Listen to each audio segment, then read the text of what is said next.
Value of money, जिसमें हम Fisher की इक्वेशन पढ़ेंगे, क्वांटिटी थ्योरी ऑफ मनी। तो सबसे पहले जानते हैं वैल्यू ऑफ मनी क्या है। हम सभी जानते हैं कि हमारे जीवन में मुद्रा का बहुत ज़्यादा महत्व है। आज मुद्रा विहीन सोसाइटी की हम शायद इमेजिन भी नहीं कर सकते हैं, क्योंकि वास्तव में यदि देखा जाए तो मुद्रा स्वयं कोई मूल्यवान वस्तु नहीं है, किंतु उसके माध्यम से हम विभिन्न तरह की वस्तुओं और सेवाएं प्राप्त कर सकते हैं। तो मुद्रा अपने आप में एक बहुत महत्वपूर्ण वस्तु हमारे लिए बन गई है, और समाज में मुद्रा की मांग और उसकी क्रय शक्ति के कारण होती है, और उसकी स्वयं की कोई उपयोगिता के कारण नहीं है। कोई भी व्यक्ति मुद्रा की मांग इसलिए करता है ताकि वो अपनी आवश्यकताओं की पूर्ति कर सके या आवश्यकताओं की संतुष्टि के लिए कमोडिटी को खरीद सके। यदि मुद्रा के मूल्य का इस दृष्टि से हम आकलन करें तो ये कह सकते हैं कि मुद्रा का मूल्य उसकी परचेजिंग पावर या क्रय शक्ति पर निर्भर करता है।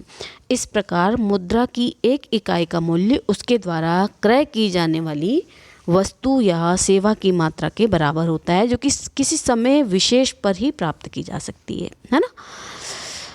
तो यहाँ पर हमें कह सकते हैं कि मुद्रा के मूल्य से हमारा आशय है वस्तुओं की उस मात्राओं से जो कि सामान्य रूप से मुद्रा की एक इकाई के बदले में हमें प्राप्त होती है। इस प्रकार मुद्रा के मूल्य को प्रत्यक्ष रूप से तो नहीं जाना जा सकता है, पर उसको जानने के लिए हमें यह जानना होगा कि मुद्रा के बदले मनी के बदले में कमोडिटी की कितनी मात्रा प्राप्त होती है। यदि मुद्रा के बदले में हमें ज़्यादा या अधिक वस्तुएं प्राप्त होती हैं तो मुद्रा का मूल्य ज़्यादा होगा, और इसके विपरीत यदि मुद्रा के बदले में हमें जो कमोडिटी है उसकी मात्रा कम प्राप्त होती है तो मुद्रा का मूल्य कम होता है। इस प्रकार मुद्रा का मूल्य उसकी जो परचेजिंग पावर है उसके ऊपर डिपेंड है या निर्भर करता है।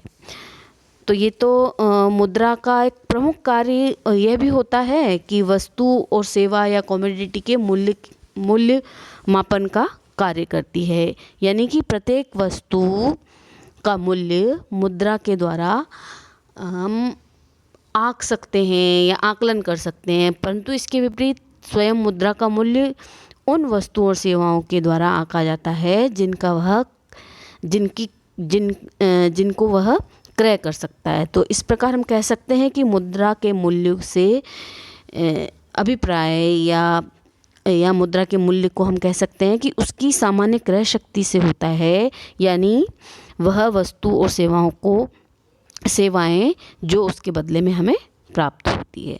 तो और प्रत्येक देश में मुद्रा के मूल्य को दो रूप में व्यक्त किया जाता है। एक तो उसका खुद का इंटरनल प्राइस होता है और दूसरा एक्सटर्नल प्राइस होता है। तो इंटरनल जो प्राइस है उसकी देश में क्रय शक्ति है, और जबकि जो एक्सटर्नल उसका प्राइस से अभिप्राय उसकी जो विदेशी विनिमय दर है उससे होता है। तो एक देश की जो मनी की विदेशी विनिमय दर कैसे निर्धारित होती है, इसको विदेशी विनिमय दर वाले जो चैप्टर में उसमें हम आसानी से पढ़ सकते हैं और जान सकते हैं, है ना। और जहाँ तक है जब मुद्रा के आंतरिक मूल्य का संबंध है तो उस आंतरिक मूल्य उस मुद्रा की परचेजिंग पावर या क्रय शक्ति द्वारा निर्धारित की जाती है। तो मुद्रा के मूल्य का एक तीसरा रूप भी होता है जिसे हम प्राइस ऑफ मनी कहा जा सकता है। तो मुद्रा की कीमत से अभिप्राय उसकी ब्याज दर से होता है, जो कि अन्य लोगों से उधार ली गई पूंजी पर हमें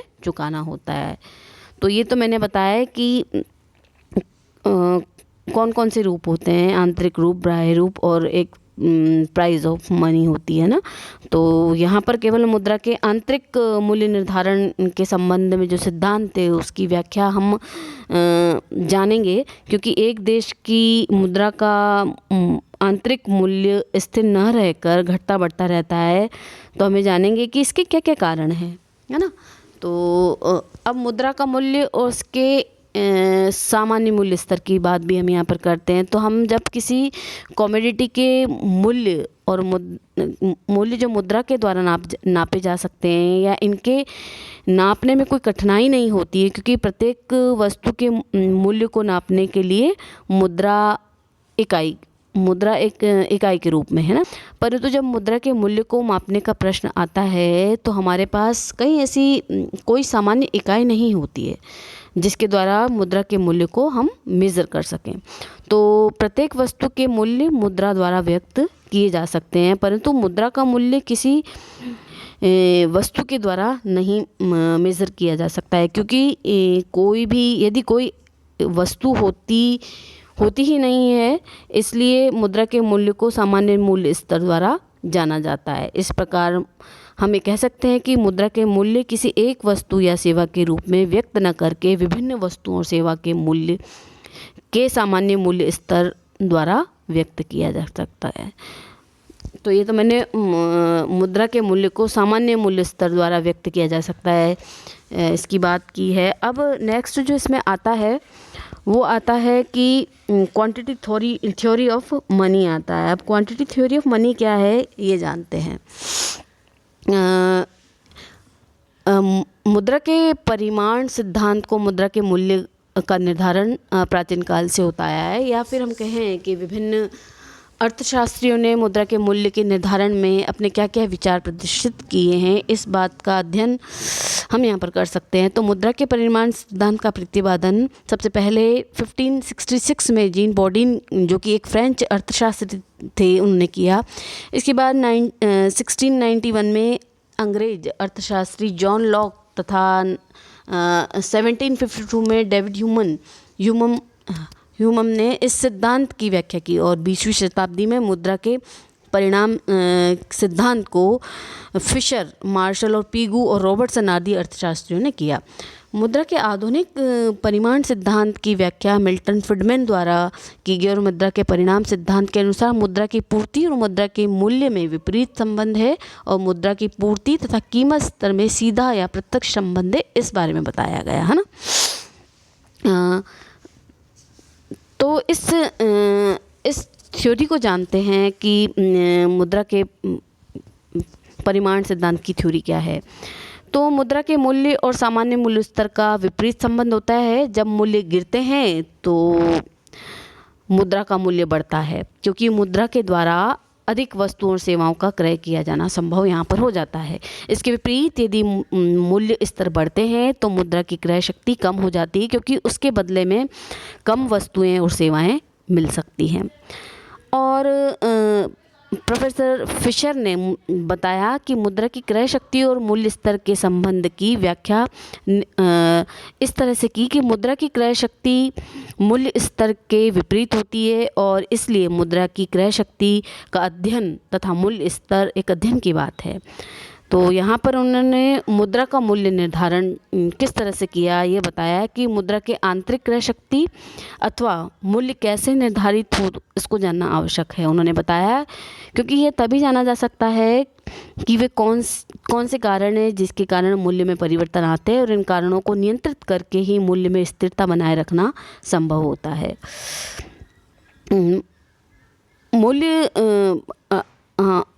मांग और पूर्ति के सिद्धांत के अनुसार किसी भी वस्तु के मूल्य और उसकी मांग और उसकी पूर्ति निर्धारित होती है।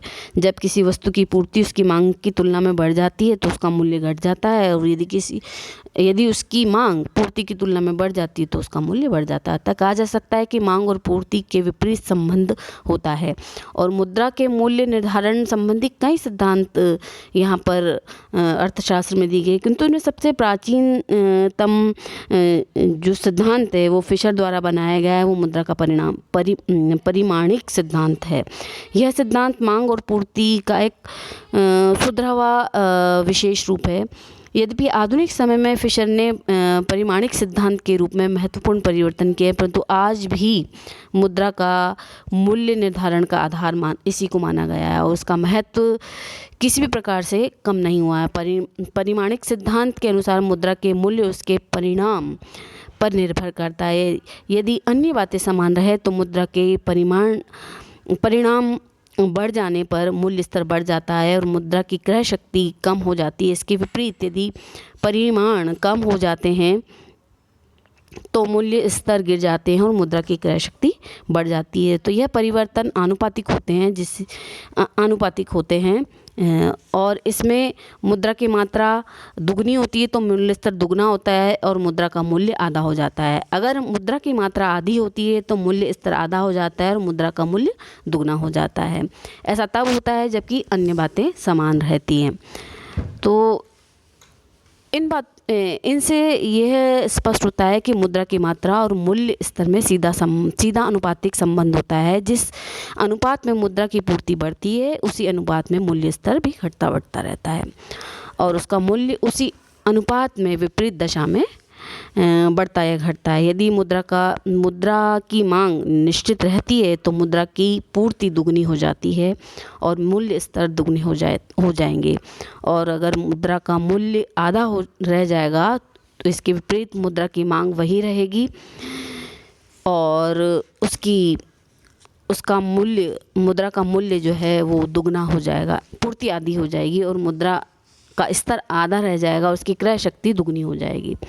तो ये तो सिंपल एक मैंने बताया है कि क्या संबंध होता है, क्या संबंध पाया जाता है मुद्रा की मात्रा और मूल्य स्तर में, है ना। अनुपातिक संबंध होता है तो कि सीधा होता है वो। अब जानते हैं कि फिशर का परिमाण सिद्धांत क्या था। इसको हम कंटिन्यू नेक्स्ट लेक्चर में करेंगे।